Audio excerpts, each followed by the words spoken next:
Finally. That was my big thought while reading this month's issue of Ultimate Spider-Man number 4. The relationship I've been waiting for them to highlight and showcase finally took center stage. Not only that, but once again, Hickman and his team have figured out a way to tell a new spin on the Spider-Man story that feels fresh and interesting. This issue was an absolute banger for me, and probably my favorite issue of the series so far. So let's get into it. My name is Multiversal Archivist. If you're new to the channel, go and check out my previous videos on Ultimate Spider-Man 1, 2, and 3. If you're not new to the channel, then you know how this goes. Except this time, I think I'm just going to go right ahead into spoilers and why this issue was such a great read. But before I do that, let me at least give a passing review on issue 4 of a non-spoiler variety. It's incredible. If you've been waiting to see certain elements of what was promised in this series, then this is the issue for you. The writing, art style, and revamp are all on fire. Solid A+++ for me. I really can't say any more about it without dipping into spoiler territory. So, let's get into this, shall we? This is your spoiler warning. And yes. Alright, so this issue is set entirely at a double date between Mary Jane Parker, Peter Parker, Harry Osborn, and, drumroll please, Gwen Osborn. Now, full disclosure, I adore Peter and Gwen together. I'm kind of a have your cake and eat it too when it comes to Spider-Man, and that I love his three main love interests. Gwen, Mary Jane, and Felicia all bring something to the table for Peter that I really vibe behind. Even if Mary Jane is my OTP for our webhead, things where Peter is with Gwen and or Felicia are cherished as well, especially with Gwen. Spider-Man Blue, which is a fantastic read by the way, is still one of my favorite Spider-Man comics. But having her here with Harry, not only do I think it works incredibly well, but I also think it has some amazing implications. I could easily see a scenario where Peter, Gwen, Harry, and Mary Jane get close, and then Gwen is tossed off the bridge by someone other than Green Goblin. I could see this causing Harry to snap, and even being what firmly settles Peter on the path of being a hero. It could even be what turns Harry into a supervillain with a vendetta against Peter. Now, that's speculation at this point, but I can still see it. That excites me to no end. Gwen is freaking great in this issue. Her dialogue is great as she presents this figure of corporate togetherness with strong opinions like her husband. She also presents her insecurities to our Mrs. Parker in a really realistic way that I dug. Her worry about coming on too strong and her segue into working with Mary Jane to finance Uncle Ben and JJ's new paper were incredible. More on the Boyz later. Let's talk about the leading lady here though. Mary Jane Watson Parker. I've struggled with her regulation into the background for these last 3 issues. Peter's decision to keep her in the dark about his superheroics means she was mostly appearing in a few panels leading up to this issue. And I guess for me, I had hoped this would be more like Amazing Spider-Man Renew Your Vows, insofar that we would see Mary Jane as a confident in his superheroics. Thankfully in this issue we get a ton of Mary Jane stuff. We find out she's a business lady who transitioned from modeling to doing PR work behind the scenes. She had her own taste of the corporate world and decided it wasn't for her. Now she has her own firm and has clients in damage control and the Boyz. Honestly, this might be the best evolution for Mary Jane in years. I like it a ton more than her brief brushes into the corporate world, like for instance her time as Tony Stark's assistant. I think it works incredibly well for her. She and Peter are so flippin' cute together too. The two of them looking hot AF, and even Mary Jane's comments on how hot bearded Peter in a suit is are just fantastic. She's also in a suit, which holy for holies. Their flirting is interrupted by Harry Osborn, who arrives first. Harry presents himself as a charming figure who is aware of his money and dissatisfied with being rich. Gwen completes this double date, and they all sit down to wine and dine. There's a lot of good dialogue here. Instead of recapping it blow for blow, I want to get at the heart of the conversation. Gwen and Harry are both people who are dissatisfied with the state of their world. Sure, they're rich and powerful, but Money hasn't necessarily brought them happiness. It certainly hasn't brought complicity in this case. This all starts when kids are mentioned. Harry is quick to talk about the world they're bringing their kids into and how unhappy he is with it. They have a brief pivot when Harry asks Mary Jane what she does for a living, but the conversation quickly boomerangs back to the heavy side. Harry lambasts the idea of more news media outlets.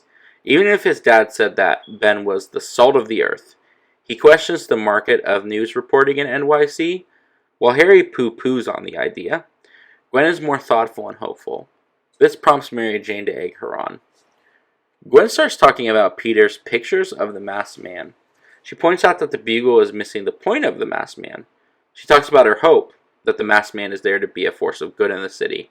She calls it a cure for what ails us. She seems to really believe in Peter and the idea of Spider-Man, even if Peter himself hasn't reached that point and doesn't believe in it quite as much. Interestingly enough, she knows what Harry has been up to. She knows Harry is the Green Goblin. Does this mean Harry has told her about Peter? I'm going to say no. I don't think Harry would see that as his secret to tell. Though we have to imagine at this point they've been working together. Harry says they don't lie to each other, i.e. him and his wife. So you have to wonder how much of it Gwen knows. Gwen says people need heroes. Then she and Mary Jane slip off to the bathroom, where Gwen expresses interest in throwing some money into the newly named Uncle Ben and JJ venture. Again, more on that in a minute. She does call it a pirate ship, which I loved. Apparently, Oscorp has too much money at this point and needs help spending it. While the girls are touching up their makeup, looking fabulous, and making deals, Peter and Harry talk about what they've been up to, and Peter keeping it a secret from his wife. Harry correctly guesses that Peter hasn't told Mary Jane. Peter realizes that Harry has told Gwen. Now, Peter asks how much Gwen knows, and Harry says everything. However, I still don't believe that means she knows, quote-unquote, everything. I still think Harry wouldn't give Peter's secret away. Harry asks Peter if he thinks he can live a life of crime fighting and also keep his family free of the consequences. Peter questions if this is even what he wants in the first place. Now, we've seen Peter face this question throughout the series. Should he become a hero? Should he take back the life stolen from him? But now he has someone who has been observing him enough to form an opinion on the matter. Harry remarks that he's seen Peter in action, and it's abundantly clear he wants to do this. He cites bravery and reminds Peter that he actually has powers. Harry is just a guy in a suit. Now, Harry puts a heavy burden on Peter's shoulders. He says the weight of saving the world is on them. Peter harkens back to his street-level motif when he talks about how saving people and stopping bad people from doing bad things feels right. However, saving the world feels too big for him. Harry backs off a bit. He's not going to force Peter along any path. Peter's choices are his alone. However, he does make the iconic move. With great power comes great responsibility. These words have been the defining light in Peter's life since they were uttered several decades ago. This time, it's Harry that lays it at Peter's feet. Peter has great power. Peter has the power to change the world. It's a gift, but only if you use it. These conversations are intense and questioning, but then again, this entire journey has been about Peter. He's trying to decide who he wants to be and how far he wants to take it. He has the power, he has the costume, but he doesn't have the name. More to the point, he hasn't committed yet because he hasn't told Mary Jane. I think it's safe to say this next issue coming up is going to keep the pressure mounting and getting us closer to the answer. Mary Jane and Peter's story finishes with a walk back to their house. They briefly remark on how intense Harry and Gwen are. Peter asks Mary Jane what she thought about Gwen's speech, and Mary Jane has the most adorable line. "What do I need heroes for, Peter? I've got you." "You're gosh darn right you do, Mrs. Watson. Now, on to the Boyz. Nothing huge happened on their side of things this issue. I mean, they did find a name for their news outlet with help from Mary Jane. Mary Jane, being the PR whiz that she is, decides the best name for their online news journalism venture is the paper. They're babysitting the Parker kids when Peter and Mary Jane go on their date with the Osborns. JJ doesn't love the name, but secretly does. He calls it clever, then pretends to hate clever things. Richard tells them the name is both clever and meta, which kind of weird. I don't know if I really love the meta reference, but that's the modern age that we live in. Funny enough, May doesn't like JJ and asks when he's going to leave. Neither men seem too bothered by it, which is kind of weird. Like, I don't know. I think JJ would care.